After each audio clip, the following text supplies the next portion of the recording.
కోలీవుడ్లో మరోసారి casting couch ఆరోపణలు వచ్చాయి. ఈసారి ఆరోపణలో చిక్కుకుంది మాత్రం మక్కల్ సెల్వన్ విజయ్ సేతుపతి. రమ్య మోహన్ అనే మహిళ ఆరోపణలు చేయడంతో అటు కోలీవుడ్లోనే కాదు, ఇటు టాలీవుడ్ సోషల్ మీడియాలో కూడా హాట్ టాపిక్గా మారింది. ఇంతకీ మ్యాటర్ ఏంటంటే,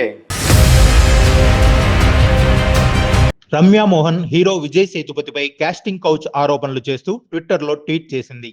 ఆ ట్వీట్లో ఒక అమ్మాయిని విజయ్ సేతుపతి గత కొన్ని నెలలుగా వేధిస్తున్నాడని, క్యారవాన్ ఫేవర్ కోసం 2 లక్షలు, డ్రైవ్స్ కోసం 50,000 ఆఫర్ చేస్తూ హీరో విజయ్ సేతుపతి వేధిస్తున్నాడని, ఇప్పుడు ఆ అమ్మాయి రీహాబిలిటేషన్ ట్రీట్మెంట్ తీసుకుంటుందని ట్వీట్ చేసింది. ఆ ట్వీట్ బాగా వైరల్ అయ్యి విజయ్ సేతుపతి ఫ్యాన్స్ రియాక్ట్ అవడంతో కొంతసేపటికి ఆ ట్వీట్ డిలీట్ చేసింది. బాధితురాలు ప్రమాదంలో పడుతుందేమోనని ఆ ట్వీట్ డిలీట్ చేసినట్లు మరో ట్వీట్ చేసింది రమ్య. దీంతో విజయ్ సేతుపతి ఫ్యాన్స్ కి చిర్రెత్తుకొచ్చి రమ్య మోహన్ ట్విట్టర్ సస్పెండ్ అయ్యే వరకు ట్విట్టర్లో దాడి చేయడంతో రమ్య మోహన్ ట్విట్టర్ డిలీట్ అయిపోయింది. అయితే రమ్య మోహన్ ఆరోపణలపై విజయ్ సేతుపతి రియాక్ట్ అయ్యాడు.